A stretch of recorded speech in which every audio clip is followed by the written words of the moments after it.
All right. Awesome. Well, hello, everybody. Good morning, good afternoon, good evening, depending on where you are in the world. This is Aaron McDaniel, and along with Klaus Wehage, we both welcome you to our fifth growth series session. And we're so excited to have Giulia Braghieri with us, who is Director of Growth and Expansion for North America for NotCo. And she's going to be able to share a lot of insights with us today. I'm super excited about that. We'll start with a little bit of an intro, then pass it over to Giulia, and then there'll be time for questions for everyone. But let me just share our slides real quick. So first and foremost, Giulia has a great background in a number of ways. Not only in her position at NotCo, she has worked at big CPG companies. She has a food engineering background. She's been an entrepreneur herself. She has lived in different places. She just moved to New York. Is that right, Giulia? Just very recently. So very much a global citizen. I think if I don't have the graphic of this right now, but if you guys have been through different sessions of ours in the past, we've talked about the concept of an interpreneur as an international, and we've showed this pyramid graphic. And at the bottom, you have someone with this entrepreneurial, agile mindset. Giulia definitely has that, also has her experience as an entrepreneur. Then there's the company mindset in the middle, which is sort of the intrapreneur, someone who takes that and is able to work within the bureaucracy and complexity of an established organization. And then at the very top of that pyramid is the cultural mindset. And this is where the interpreneur comes in, someone who has cultural mindedness, global, cultural curiosity, global mindedness, an ability to have empathy for different markets and localize businesses for those markets. So I think if we had a target and we're doing archery, Giulia would be right in the middle in the bullseye. So Giulia, thanks so much for joining us. And we're super excited to hear some of your insights and to have a discussion with you. So I'll pass it over. Thank you, Aaron, and very, very flattered with the mentioning that I'm the bullseye. But I do feel that is what you need currently for an international expansion. It's not a one size fits all. We don't have specific professionals like this in the market, so it really comes down to attitude and curiosity to really make it happen. So, as Aaron mentioned, I'm currently leading everything related to growth and expansion for North America at NotCo, and I'm going to walk you guys through a little bit what NotCo is, what do we do. Just for those who don't know us. And then past lives have been in big CPGs like Mars, Danone, Tetra Paks of the world. So I mix a little bit of the big CPG or the big company mindset and experience, and now having a front row seat into the accelerated growth that we've been having at NotCo. So I'm going to share a couple of slides just to walk us through. And the intent here is really to be a conversation. So feel free to jot your questions down.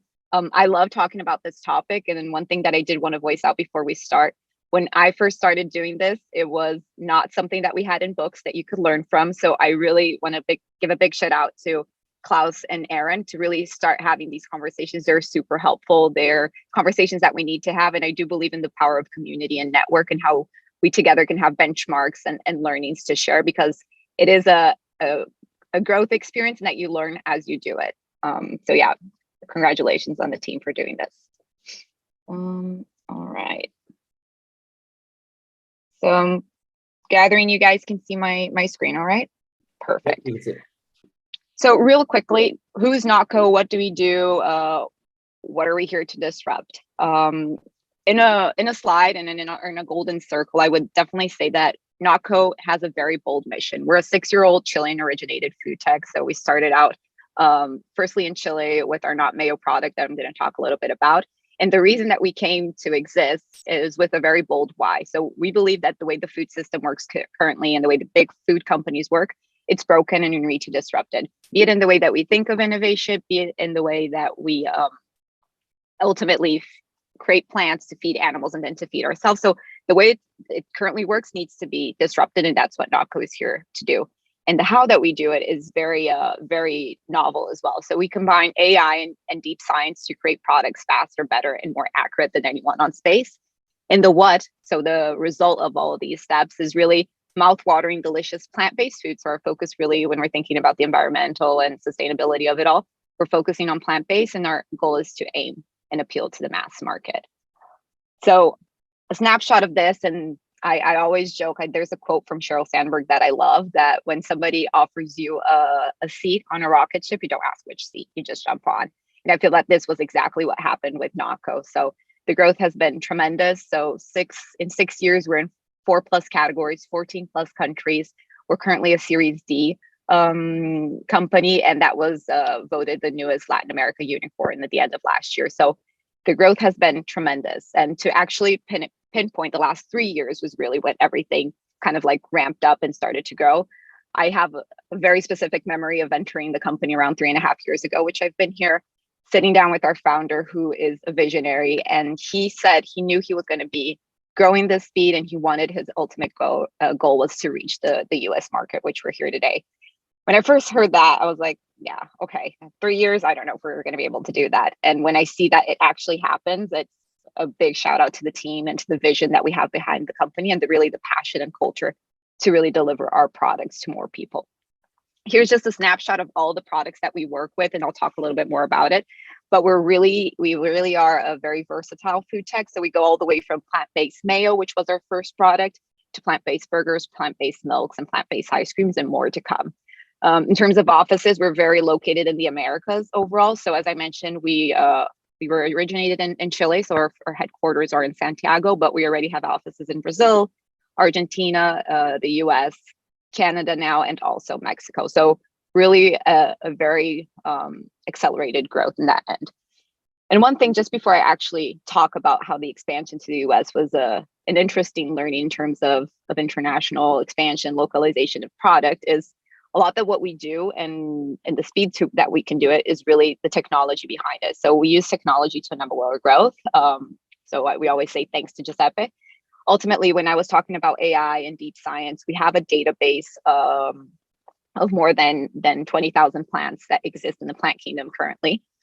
And with this database, we created an algorithm which can help us quantify and connect which plants combined give the best texture, taste, and full product experience when we're trying to go from an animal-based product to replicate it to a plant-based product.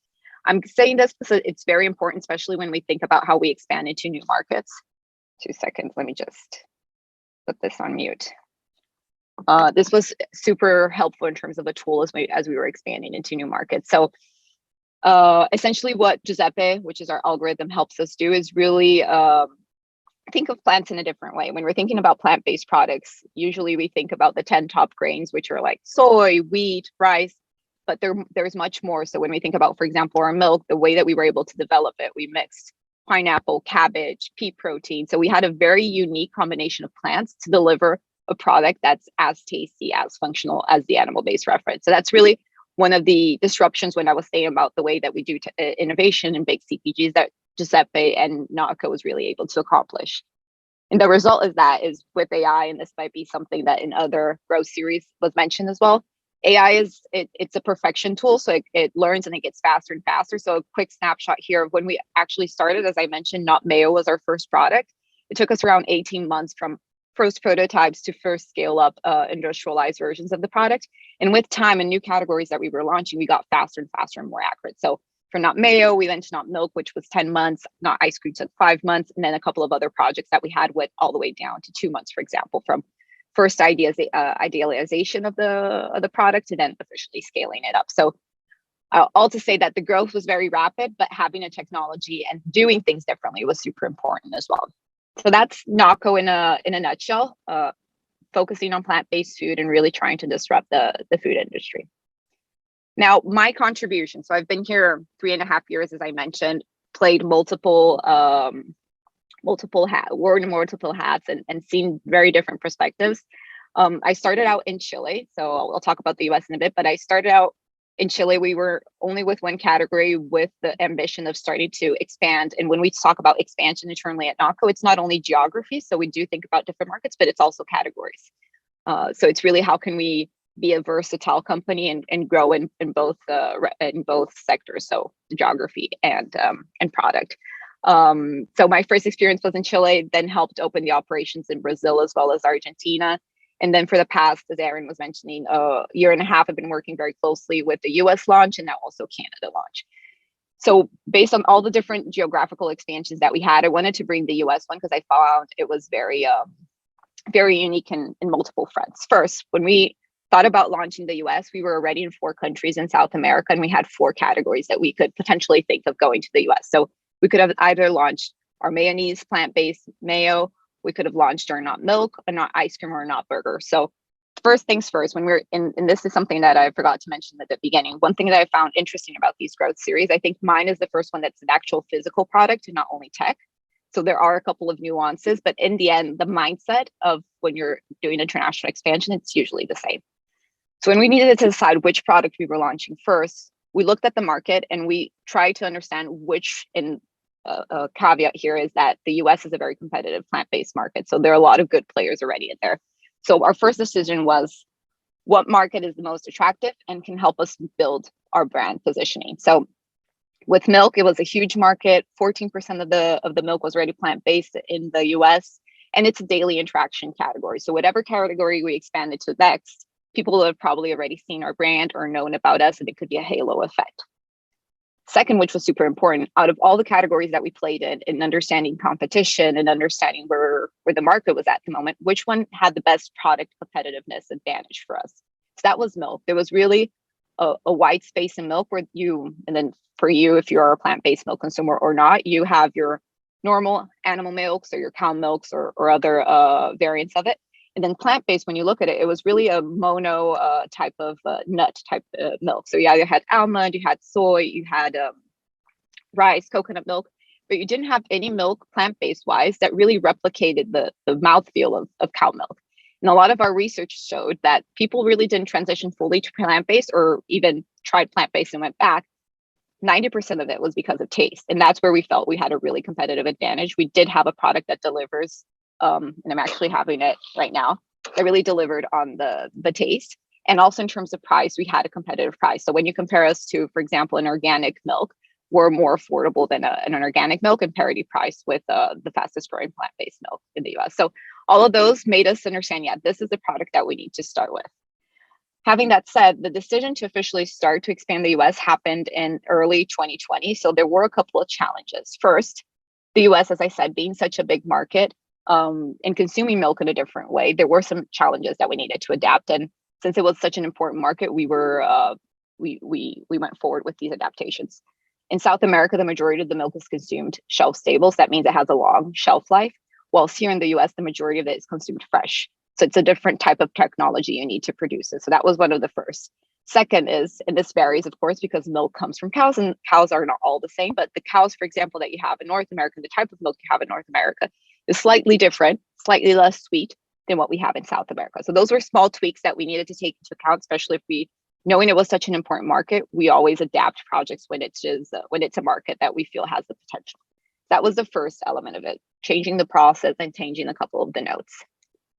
Second, which everybody went through this, but it was COVID time. So when we officially made the decision to start launching, if I'm not mistaken, it was around April of 2020. So just on the break of COVID, and we were opening a new country, having to build a new team, trying to find where we produce it. And one thing that I didn't mention, the business model that we currently have for NotCo is we know what we're good at.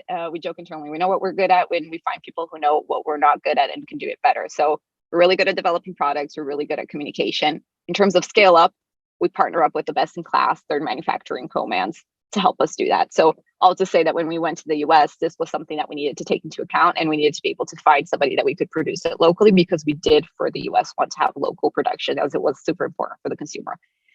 Do that plus COVID, that gets your biggest challenge. So how do you build team? How do you scale up a product that you're not there physically to try? And I have to say that the team was hats off to them, because we were able to do a lot of things through Zoom calls. I remember our first industrial trial when we were doing this was actually with our co-man partner and us via Zoom call, and us talking, okay, this is what we can adapt in the process. Let's do this. So of course, the whole world had to get a bit more flexible, but I would definitely say it was one of the most challenging expansions I was leading till date. And then the third one, and I feel this has been overall, especially in other countries that I've helped expand also in NotCo, is how do you leverage local knowledge with company knowledge? And I have a section after this where I put like main learnings till date that I've had. But First, it's super important for you to take into account locally. So what the consumer wants, how things are done, how businesses are done. So there is a local knowledge to it, but how do you not convert when you're expanding, especially team? My learning has been you can't always build a team from scratch in a new market and not have somebody that's one of the old schools in the company to bring the company knowledge as well. Because in fast growth companies like NotCo, we still don't have a lot of processes, information still a lot with the people. So having those key enablers or people that are the enablers, part of the growth is super important. That's a little bit of what my role was also with the US launch. So I had a lot of company knowledge, one of the most veteran in the group, and was able to partner up with local people who had US market knowledge as well. And I think market specifics, this is super interesting. It was something extremely different, especially for me. I feel like in the US as a whole, the supply chain or the concept of third party is more normal. So for example, you can go all the way from third party, not only production, but even payroll. So there's a lot of third party solutions. Whilst all the other countries, when we were launching in South America, this wasn't something that was so heavily used before. So that was a difference that played in our favor, that we didn't necessarily have to have the whole team beefed up and already ready to go. We could start a slow transition between having somebody third party and then having that resource in house or that function in house whenever that made sense. So that was something very specific to the US that played to our advantage. The second, in which I'm saying for the US specifically, but it happens in every country that we decide to officially produce in, there's always a regulatory element to it. So it's a physical product. There might be one or two ingredients that you have a specific concentration that you can use, or you need to adapt, or even things like, for example, we launched in the US and then we expanded into Canada. Canada, even though they're super close, had a very different mindset of what regulatory could be. So there are a couple of ingredients that we needed to play around.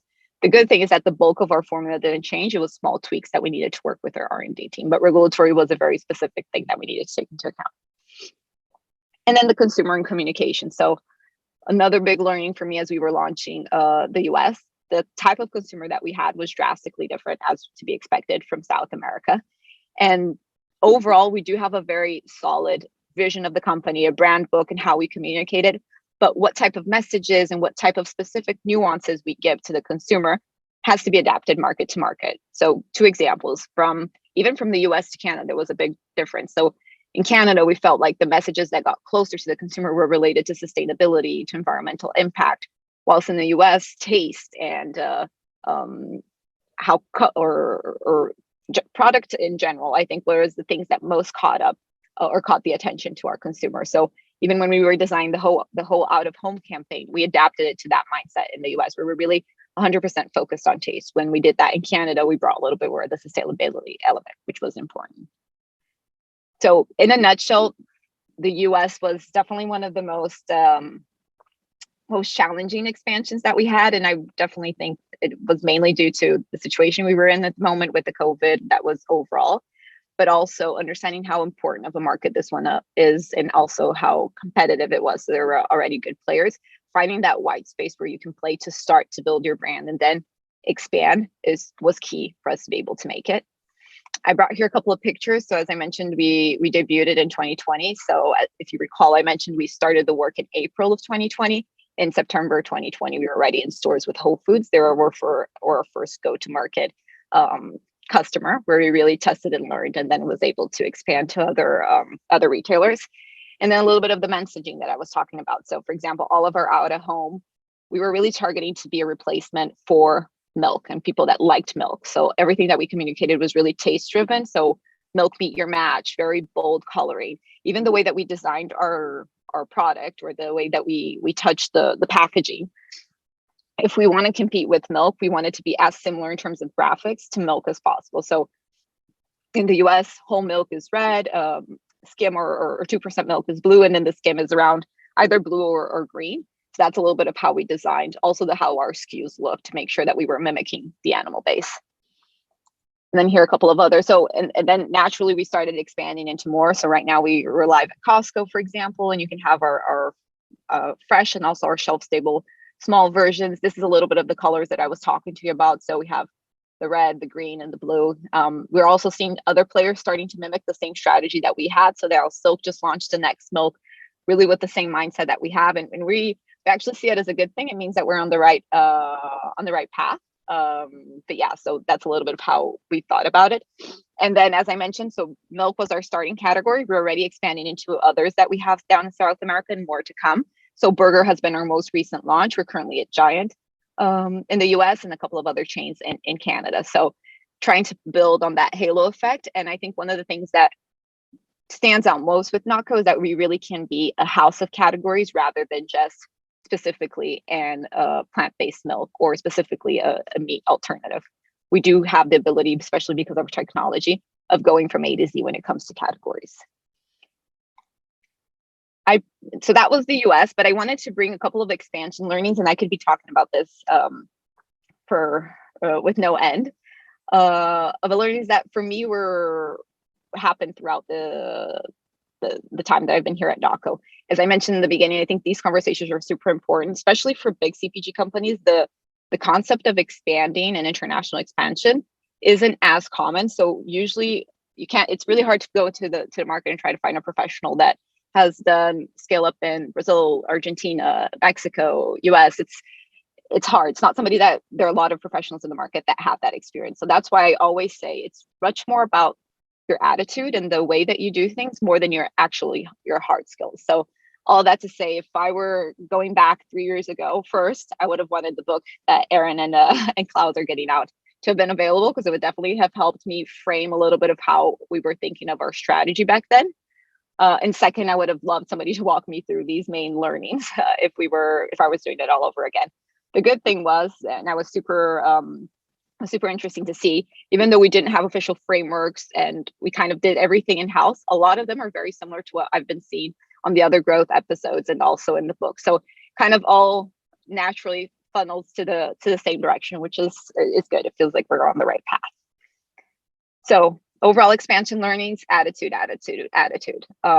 First, know what you don't know and find those who do so you can work with them. So a good example of this is when we were expanding to Brazil. I mean, I'm originally from Brazil, but I never officially opened a company from scratch in Brazil. So all of that to say, when we were starting to design the expansion of NotCo to Brazil, all the way from sitting down with lawyers, understanding all the steps and how we need to do it, finding the best regulatory experts, and really mapping all the points together with other people that know the market very well was key. And one thing this is maybe also a personality trait or something that I feel is super important for the person that's leading the expansion and putting the team together.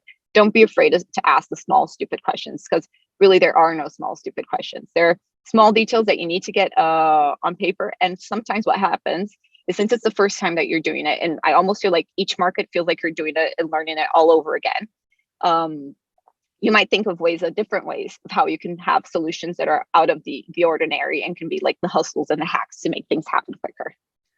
I mentioned this already, but attitude over hard skills, 100%. I joke that there are 3 elements. So the 360 view, how can you have the hacker mindset? So you're going to hear a lot of the times, no, that can't be done, especially from people who have been working on specific positions a very long time. Oh no, yeah, that's the lead time that we have. Use the hacker mindset. There is a different way, ask around, and especially if you're new to the specific topic you're talking about, that gives you I would say, the unbiased mind to really question and think things differently. And then the last one is really the hustle. So there are going to be a lot of ups and downs. There are going to be days that you're going to want to throw everything up in the air, but then you just come back and put everything together. But the hustle is key. One big example here, just really quickly, I don't know how much we are in time, but when we were launching, we were still in Chile. We only had Not Mayo back then, and we got introduced to the Burger King Corporation headquarters.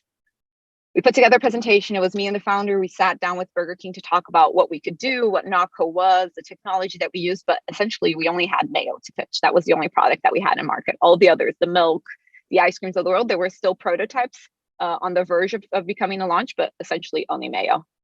With that, the Burger King team stops us, loves the mission, loves what we're doing, says, but instead of mayo, can we think about a plant-based burger that we could launch in South America that essentially mimics the animal-based reference?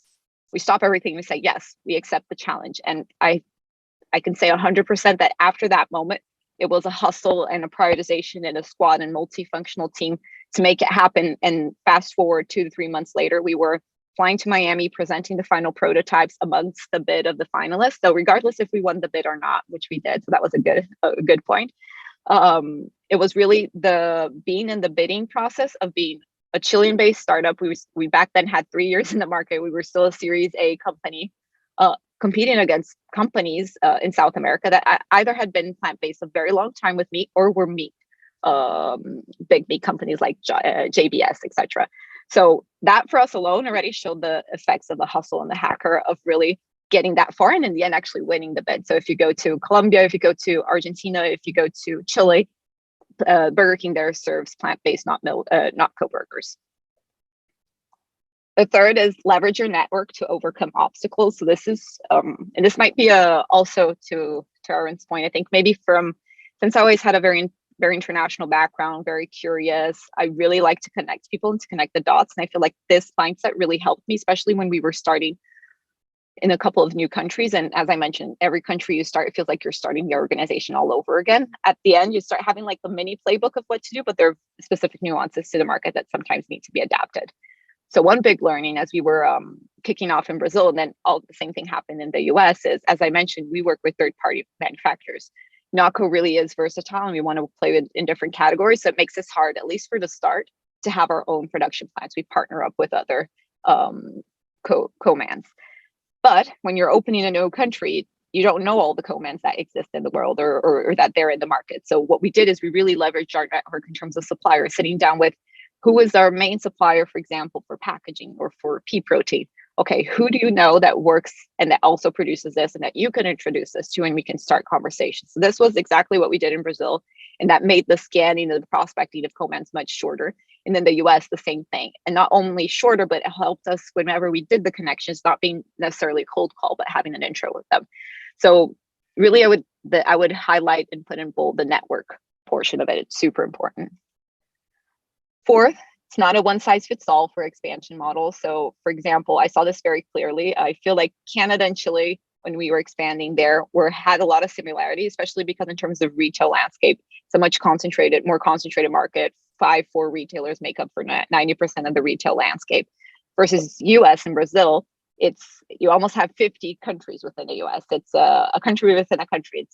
There are geographical challenges in terms of supply chain, but also it's very regionalized. So all that to say that we did kind of have an overall playbook of what we do when we're launching a new country, but there are nuances and that need to be adapted. And one thing that we kind of we have a saying in Portuguese that we at NotCo, we change the tires as we're driving. So we're planning and executing at the same time. And one model that we created that kind of really ties to a little bit of the spider chart that I saw from Aaron and Klaus is we have buckets of what we call expansions internally at NotCo. We have those big countries where they're important, they're relevant, so we already start fully producing locally, adapting product if needed. Have those countries that could potentially convert into a big country with potential that we could adapt, but we start more with adapting the product and exporting.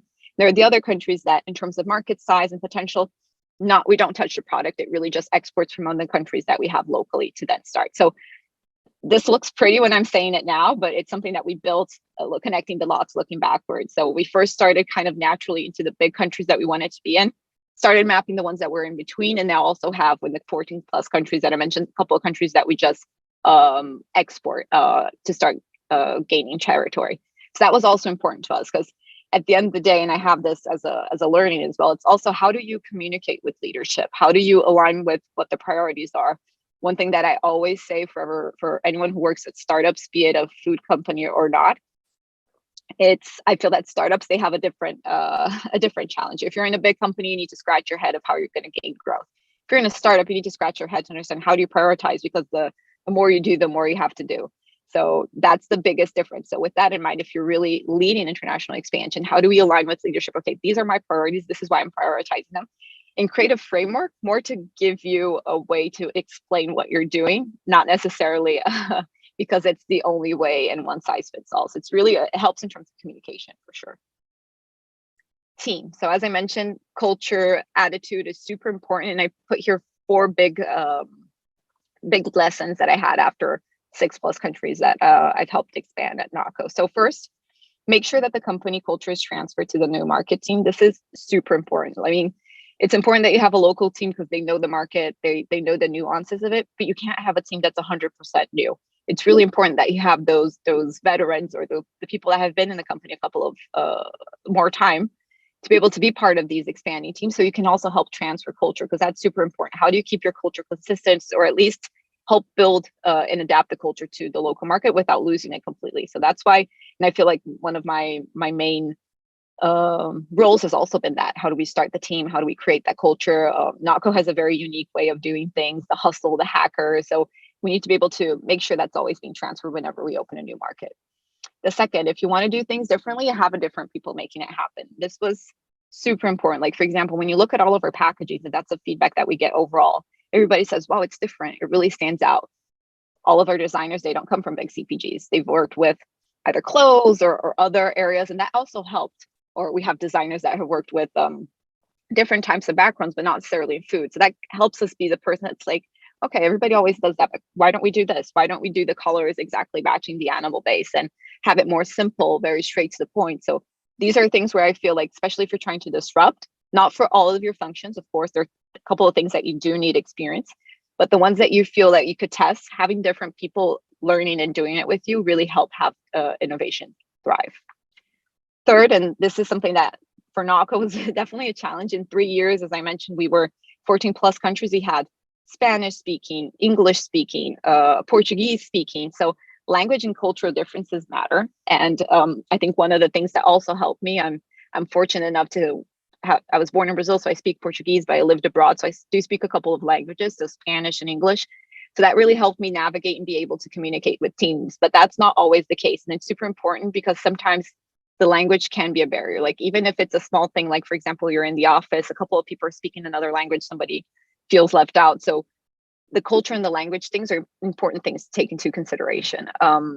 Just a small tip, if anyone wants to read more about it, there's an amazing book called The Culture Map from Erin Mayer, which talks exactly about this. So she maps out 180 plus countries and the differences that they have between working, emails, persuasion. So it's a handful. If you're working with international expansion, I definitely recommend you take a read at it.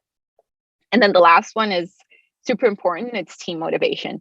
There are going to be so many ups and downs, more downs sometimes than up. So how do you make the team not lose the energy, not lose the direction? So that's why having such a strong mission and having it very widely communicated is key. Last two, there are a lot of learnings, as I mentioned. If anyone afterwards wants to look me up, I love talking about this. I like the fact that there are sessions that we're doing about doing this now. Communication with headquarter, which I mentioned. So how do you have a framework, or how do you align more than the KPIs per se? You align on deliverables and the scope. One other thing that was a big learning for me when we think about communication with the headquarters is how do you also bring the headquarter close to the country nuances? One example was when we were expanding to Canada. We thought it was naturally going to be an expansion from the US to Canada, producing in either country, but it was, since it were so close, there could be a lot of similarities. When we started in Canada, we realized it was completely different. So not only was the retail landscape different, but there were also, the consumer really liked local products. So that was why we needed to do an extra push to start to produce locally. So things like that and the nuances, and making sure that the headquarters understand those nuances and how important it is for your business is key. And then the last one, but definitely not least, and I mentioned this a couple of times, is you kind of we connect the dots looking back. And then Steve Jobs always says that, and I agree 100%. So even when I think about it, and I was looking through the spider chart or other things, we kind of had the same strategy, but we naturally followed it, and then we create the framework to talk about it, to explain other future projects. So same thing with Not Milk. When I explained why we launched Not Milk, it makes sense. It was the biggest market. We had a product competitive advantage, but there was a plus that Whole Foods actually sought us out and wanted to be the first person to bring Not Milk into North America, into the US. So there's a fine line between what we actually strategize and how you execute it. So just to not romanticize that everything is strategy, everything is in a perfect framework. There's a lot of things that you're going to be doing in parallel, but it's good that you're able to tell the story looking back, saying, yeah, that matched with what our strategy is and how we're trying to make it happen. And that's all that I had. I could speak a lot more, talk a lot about more, but I want to stop for questions and to hear overall reactions. Awesome. Wow.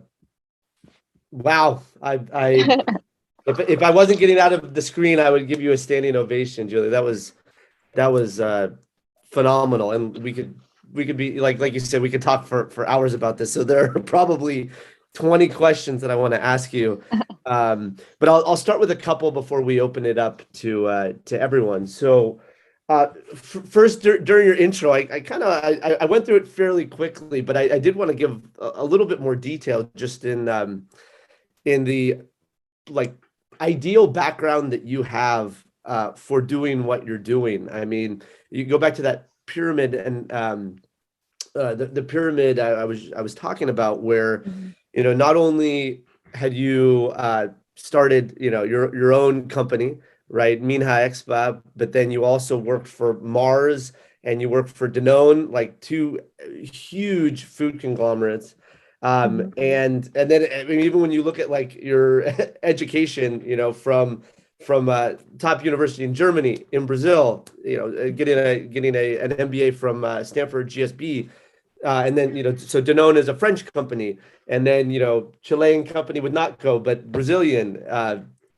So this really all just screams this entrepreneur concept that we're talking about.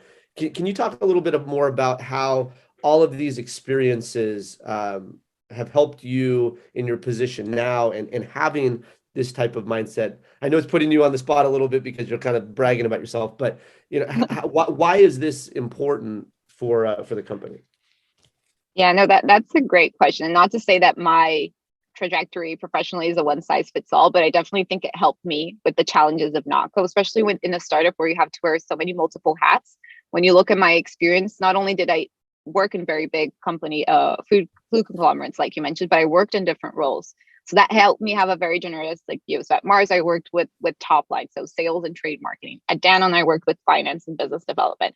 So all of that really helped that when I was at NotCo, I was employee number 30. So I did a little bit of finance. I did a little bit of business development. I helped with sales. So having that view and having passed the major departments definitely helped. But I think that speaks a lot to my personality. I'm very curious. I'm a person that I hate the HR question, like, what do you want to be in 5 years? I want to keep learning. I'm curious. And that's what drives me, like being in the out of my comfort zone. It's what motivates me.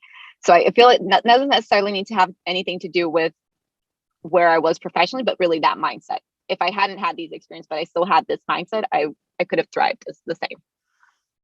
And also this builds in that there are a number of things that fit into frameworks that we put together, and one of them is this team building framework. And in particular, you talked about this importance of overlap between local knowledge and company knowledge, the two circles at the bottom. And usually when we talk to other companies, we talk about how this diamond in the middle is a unicorn person that doesn't exist, and you want to think about the team collectively to have this.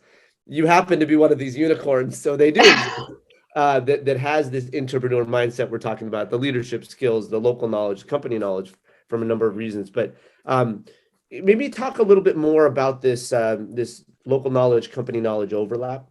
That would be great to get some of your thoughts as to why that's important to some of the things you talked about, from just communicating with headquarters and aligning with the scope. I'm looking at some of your expansion lessons you shared, but yeah. Definitely. I think I could give a good example with Canada, for example. The expansion team was me and two other people, so it was a very lean team. I came with all the company knowledge. So I knew who we needed to go to have specific product adaptations, making things happen. I knew the company in and out, and I knew how the processes worked. But in terms of local knowledge, I learned with the person that was local, that was on our team, which now is currently our country manager, how much local was super important, how much sustainability was something that mattered for the consumer. So it was really a symbiosis of both of us. So he worked with me, making sure that we were able to deliver in a quicker speed versus him having to find his way around. And I learned a lot with him, understanding the nuances of the Canadian market. Could have I done it without him? Maybe, but not with the same speed, and probably not with the same connections that we had. So that's why local is important, especially when we're talking about physical product. Maybe with tech, you can have a little bit less, but with physical product, you do need to understand the nuances as you're going into a new country.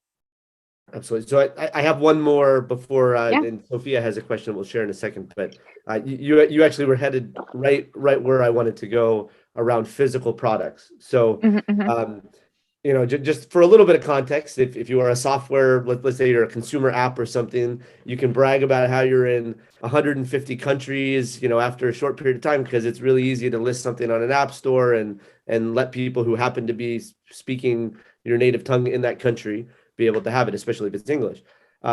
Having a physical product, and you were talking about some of the relationships from packaging and supply chain and inventory and warehousing, and you're also dealing with things that need to be temperature controlled, right? Because otherwise they'll spoil. Mhm. Talk more about that physical side of things, what important considerations you need to have, and some additional complexities that come from that, compared to just software. 100%. And I don't have any experience in software, so by no means do I undermine what the team does. I think there are a lot of challenges there, They're but different. They're totally different. they're Absolutely. different. Yes, 100%. So I think in terms of like the physical product, I'll flush through a little bit of what happened in the US. We needed to make sure that our formula, all the ingredients were approved with the FDA.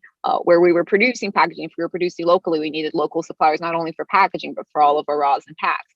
Producing it locally, we needed to find a co-man. So it's all the physical portion of it and making it happen, with the caveat of doing that during COVID. So that was an extra cherry on top. But that does make it the timeline. You can't do it in less than, I would say, 5 months, which was the timeline that we did, which was very stretched, and we had a lot of multitasking. And one of the things that I felt really helps us when we're doing geographical expansions that have such a accelerated timeline is having a lean but very empowered team. That's crucial to make it happen. There's the whole physical portion of it. Like, you can't speed things up more than what's physically possible. But the lean and empowered team to be able to make decisions and to multitask is super important. Because when you start getting too big and not having the autonomy or not having clear ownership, then you also lose speed. So yeah, the physical part just is there's not much that you can do. Like, you need, I would say, like, you need to adapt the artwork, and it takes at least 10 weeks to have the packaging in. So that's one of the limitations, for example, just to name one. Yeah, and if something is not perfect and you realize it, and we've talked to companies who have physical products, and they'll be getting to their launch date and something's wrong with the packaging, and I mean that sets them back a long time because they gotta redo everything. And I mean, just to highlight one of the things you talked about before, in the many things you said, which really is incredibly, in my perspective, very incredible, is in 3 years expanding to 14 plus countries is just, for a physical product, that's amazing. So Yeah. so So yeah. I think two comments to that. First, not all of the 14 countries we have local production. We have it in 6. But yes, that is a very impressive number. And I think the second thing that you mentioned around, like, for example, the packaging not being ready for a launch, that happened to us. And I think one of the things that I really enjoy about NotCo is we do have the mentality of always improving. So for example, I remember when we were getting ready to launch the caps, we wanted it to be black. It didn't arrive in time. We're like, okay, let's go. Let's gather the learnings and we'll improve. We do more interactions. So that's a constant improvement that we have with our Not milk. First, our milk, when we launched, the taste was the priority. We had the taste. Then we wanted to improve functionality. So now it foam. So like, we have this constant improvement mindset that I think is a little bit different than other big companies. They usually wait to have the full perfect product spotless to then launch. We know what our priorities were, and we're really open to learning and improving without Absolutely. ever sacrificing taste, for sure. Right, and you have limited resources, so you have to choose. So Sophia had asked, she said, "Hi, Julia, thanks so much for sharing your experience. Could you talk about B2B outside of restaurants as a growth Mhm. strategy for NotCo? Did you envision producing animal-free proteins for other brands the way Perfect Day is doing?" That's a great question. And I would definitely say it kind of varied by country, but also the opportunity of the moment when we were kicking off. So for example, when we started with milk, we did have the opportunity of Whole Foods. So that's why we went direct to retailer to expand. But we also felt that the consumption of milk when we wanted to bring to the consumer could be done with retail. Other countries where we started expanding, we started a very strong strategy in food service. So for example, countries that were not usually locally producing it and we're exporting more, that's where we have more of a strategy of first having partnerships, generating the demand to then understand if that country then passes to the second bucket, which is potentially a local production or adaptation of the product. So it's definitely not a one size fits all. For milk, we did start very heavy on the retail strategy, but we do have a couple of products that are going to be coming out between this year and next year in North America that we're going more on the food service strategy.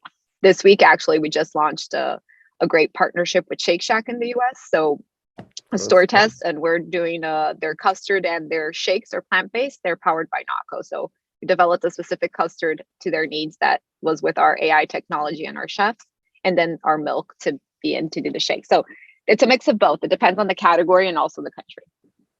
That's awesome. That's super exciting. Congratulations on the partnership. Thank you. If anyone is in Miami or New York, you can check us out in Shake Shack. Awesome. So I'm kind of sad. We had scheduled 45 minutes, and I think we could keep talking and talking. And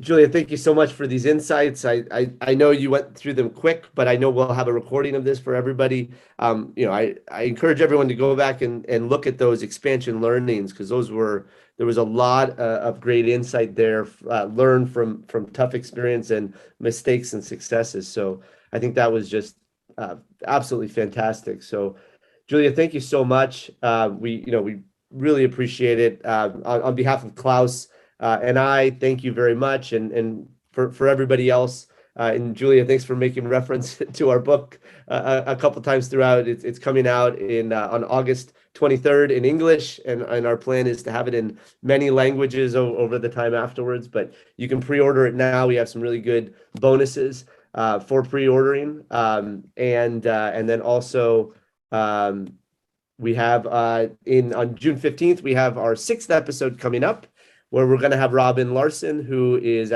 international marketing UX dev lead for Shopify. It's going to be sharing some more perspectives on global growth. So she's great. We're super excited to have a conversation with her. And you can always learn more at globalclassbook.com. But most of all, Giulia, thank you so much for sharing your insights and for all you're doing. It's so exciting, and we look forward to hearing more about your successes and NotCo successes. So thank you so much.